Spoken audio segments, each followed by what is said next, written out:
ধরেন ফাসলুন ফিল হাকিকাতি ওয়াল মাজাজি, এই অধ্যায়টা হচ্ছে হাকিকত মাজাজ সম্পর্কে। হাকিকত কাকে বলা হয়? ধরেন একটা শব্দকে যেই অর্থ বোঝানোর জন্য গঠন করা হয়েছে সেটাকে বলা হাকিকত। আর মাজাজ হচ্ছে যে এই অর্থের জন্য মূলত শব্দটাকে গঠন করা হয় নাই, তবে কখনো কখনো এই অর্থটাও বোঝায়, এটাকে বলা হয় মাজাজ। বুঝছেন আপনারা? হ্যাঁ, হাকিকত মাজাজ। যে হাকিকত বলা হয় যে অর্থের জন্য যেই শব্দটাকে গঠন করা হয়েছে, যে ওই শব্দটা বললে ওই অর্থটা বোঝায়, এটাকে বলা হয় হাকিকত। আর যদি যে অর্থের জন্য গঠন করা হয়েছে সেটা বোঝায় না, বরং অন্য একটা অর্থ বোঝায়, সেটাকে বলা হবে মাজাজ। আসলে আল মাজাজ কুল্লু লফজিন, প্রত্যেক এমন লফজ ওয়াজাআহু, যাকে গঠন করেছে, ওয়াজিউল লুগাতি, হ্যাঁ লেখেন লেখেন, শব্দ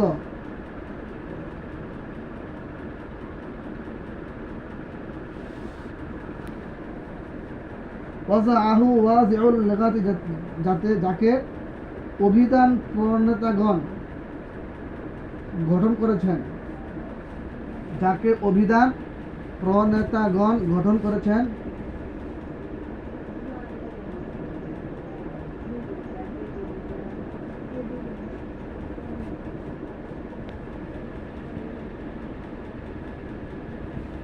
বিইজাই শাইইন, কোন, হ্যাঁ, বিইজাই শাইইন,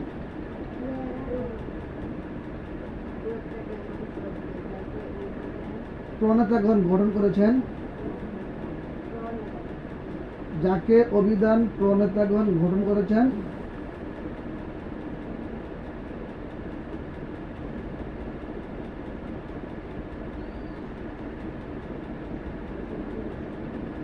বিইজাই শাইইন, কোনো কিছুর পরিবর্তে, কোনো কিছুর পরিবর্তে।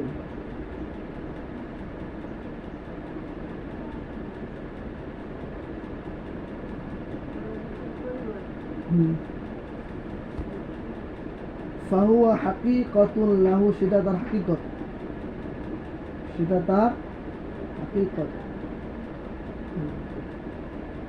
আসসালামু আলাইকুম ওয়া রাহমাতুল্লাহি ওয়া বারাকাতুহু। আপনারা কেমন আছেন?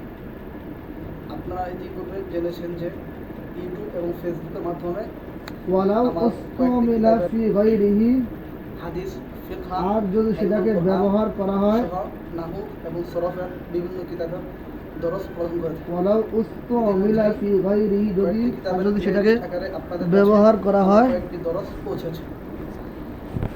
আপনারা অনেকেই আমার কাছে কমেন্টে জিজ্ঞেস করেছেন আমি কি অনলাইনে কিতাবের বিইজাতুন হ্যাঁ, ফি গায়রিহি, অন্য কোনো অর্থের জন্য, যদি অন্য কোনো কেউ অর্থের আমার কাছে দরস নিতে চান তাহলে আমার কমেন্টে দেওয়া নাম্বারে যোগাযোগ করুন।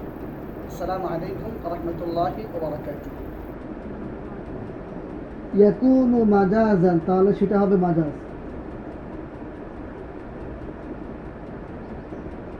তাহলে সেটা হবে মাজাজ।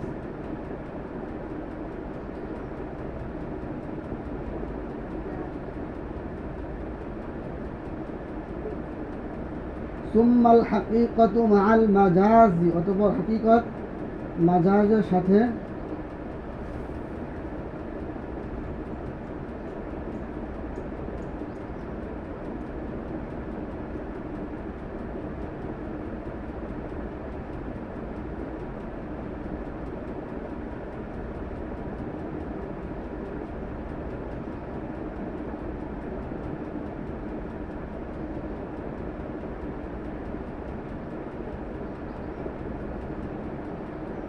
লা ইয়াজতামিআনে, একসাথে একত্রিত হয় না,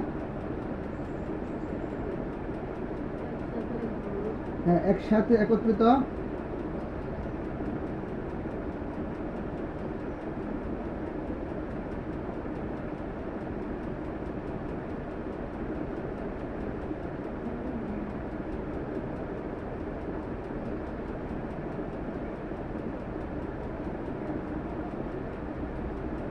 দেখছেন মিন লফজিন ওয়াহিদিন ফি হালাতিন ওয়াহিদাতিন, একই অবস্থায় একই শব্দ থেকে, একই অবস্থায় একই শব্দ থেকে।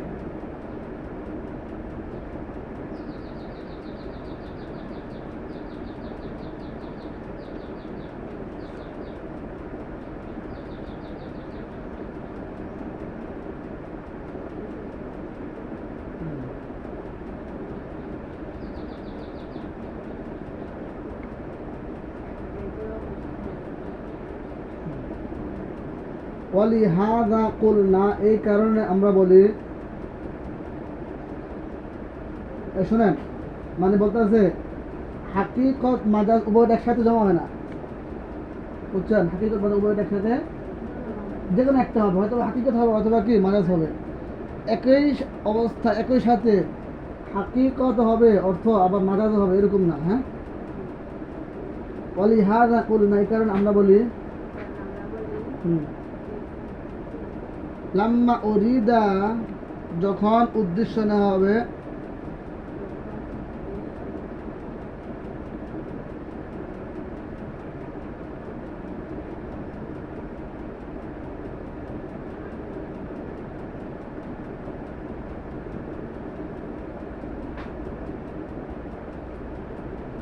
মা ইয়াদখুলু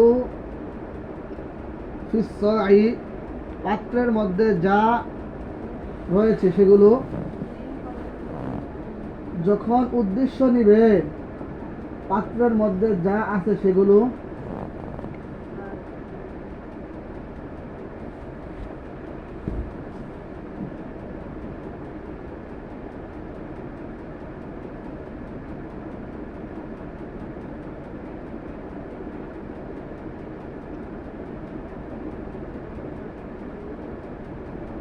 পাত্রের মধ্যে যা আছে সেগুলো সেগুলো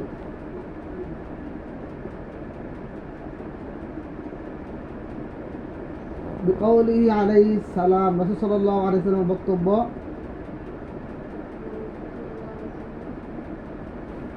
রাসূল সাল্লাল্লাহু আলাইহি ওয়াসাল্লামের বক্তব্য,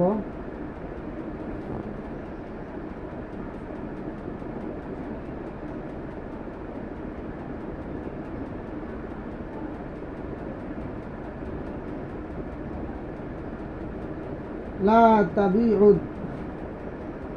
দিরহামা বিদ্দিরহামাইনে, লা তাবিউ দিরহামা বিদ্দিরহামাইনে,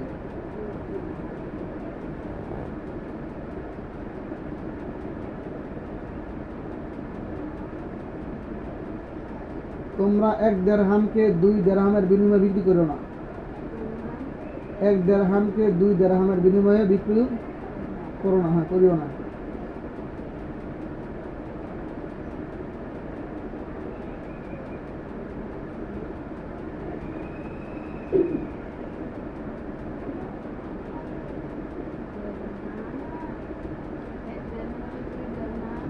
দুই দিরহামের বিনিময়ে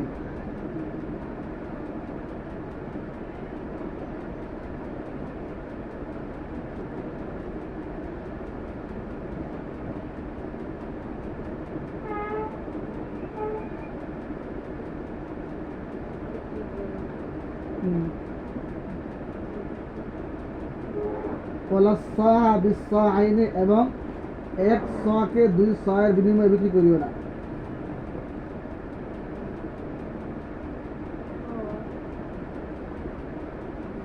এক কে 2 এর, 100 কে 2 এর বিনিময়ে বিক্রি করিও।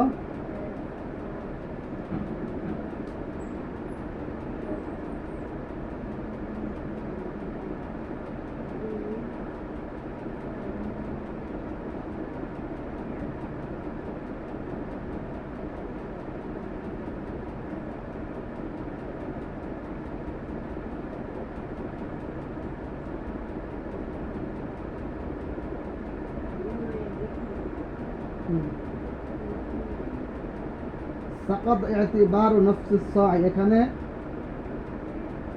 নফসে সা'য়ের ইতিবারটা বাতিল হয়ে গেছে। এতেবারটা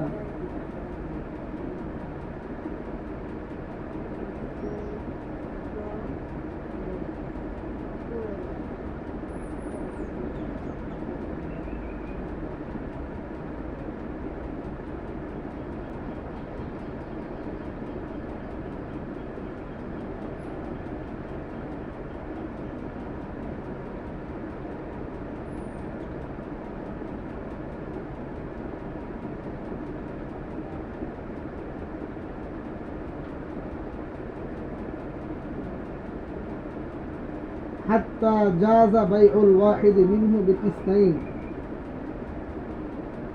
এই কারণে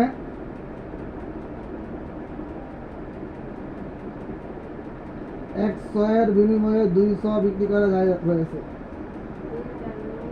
এক শয়ের বিনিময়ে 200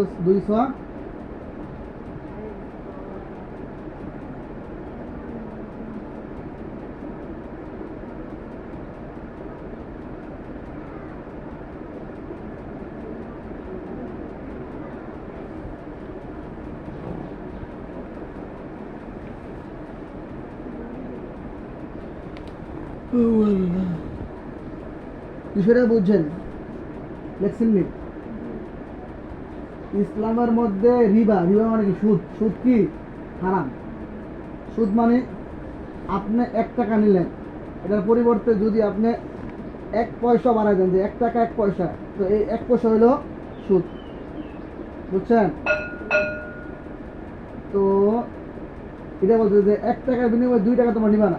একটা 100 এর বিনিময়ে 200। 100 মানে 100 হচ্ছে একটা পাত্র। সবটাকে বলা হয় রে পাত্রকে। যেমন বর্তমানে ইয়ে আছে না, ব্যাগ আছে না, পাতিল, এটা পাত্র না? একটা বাটি পাত্র না?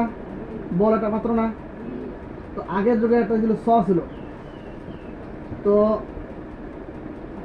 দ্বারা 2টা উদ্দেশ্য, একটা হচ্ছে মূল পাত্রটা, আর একটা হচ্ছে মানে মায়ের দখল অফিস, মানে পাত্রের মধ্যে যেটা আটে সেটা কি বলা হয়? যেমন ধরেন আপনার গ্রামগঞ্জে কি করা হয়, অনেক সময় মানুষের থেকে অনেক কিছু ধারণা হয়, ভাত ধারণা হয়। যেমন বললো যে তুমি আমাকে 1 বাটি ভাত দাও, 1 বাটি। আপনারা দেখছেন এরকম? হ্যাঁ, দেখেন না? হ্যাঁ, কিন্তু হয় কি রে, 1 বাটি ভাত দাও, তো তোমার আমি কি কালকে দিয়ে দেবো ভাতটা। তো তো এই 1 বাটি ভাত, তো দেখেন 1 বাটি, এখানে বাটি দিয়েছে না, ভাত দিয়েছে, তারে কি দিছে? ভাত। তো দেখেন এখানে এরকম সোয়ারি, মানে 100 গম দাও। মানে হচ্ছে যে পাত্রটা।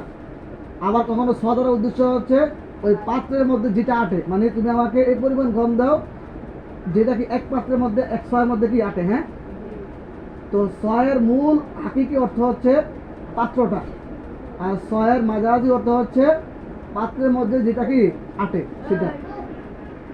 তো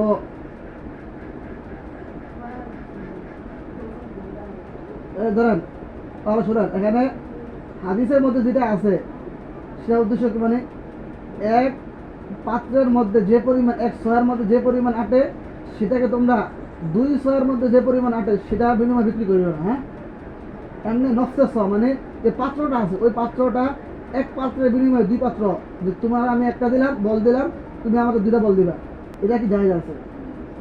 বিষয়টা বুঝছেন নি? ঠিক আছে, যান।